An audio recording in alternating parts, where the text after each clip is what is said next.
ମାସକୁ ତ ଗ୍ୟାସ୍ ଦିଟା ତିନିଟା ତିନି ଚାରିଟା ଚାରିଟା ଯାଉଛି। ଆଉ ଗ୍ୟାସ୍ ତ ଦିନକୁ ଦିନ ବଢ଼ି ବଢ଼ିକି ଯାଉଛି। ଏବେ ଏଇ ଗ୍ୟାସ୍ ବଢ଼ିଥିଲା 60 ଟଙ୍କା ନା କେତେ, ଫେର୍ ଏବେ ବଢ଼ିଛି। ଆଉ ପିଲାମାନେ ଆମକୁ ନିହାତି ଗ୍ୟାସ୍ ଦରକାର। କୋଠା ଘରେ ରହୁଛୁ, ଏଠି ତ ଚୁଲିର କୌଣସି ବ୍ୟବସ୍ଥା ନାହିଁ ରୋଷେଇ କରି ଖାଇବା ପାଇଁ।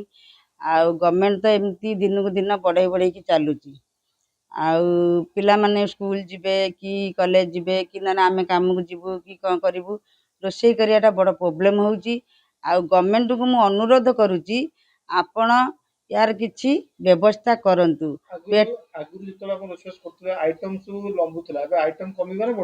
ଆଇଟମ୍ କମି ଯାଉଛି କାରଣ ଗ୍ୟାସ୍ ରେଟ୍ ହେଉଛି, ଗ୍ୟାସ୍ ସରୁଛି। ଆଉ ଆମେ କ'ଣ ଯେଉଁ 3-4 ପ୍ରକାର ଆଇଟମ୍ କରି ଖାଉଥିଲେ, ଏବେ ଗୋଟେ ପ୍ରକାର କି ଦି ପ୍ରକାର କରି ଖାଉଛୁ। ଆଉ 2 ଟାଇମ୍ ରୋଷେଇ କରିବାକୁ ବି ଆମକୁ ଡର ଲାଗୁଛି।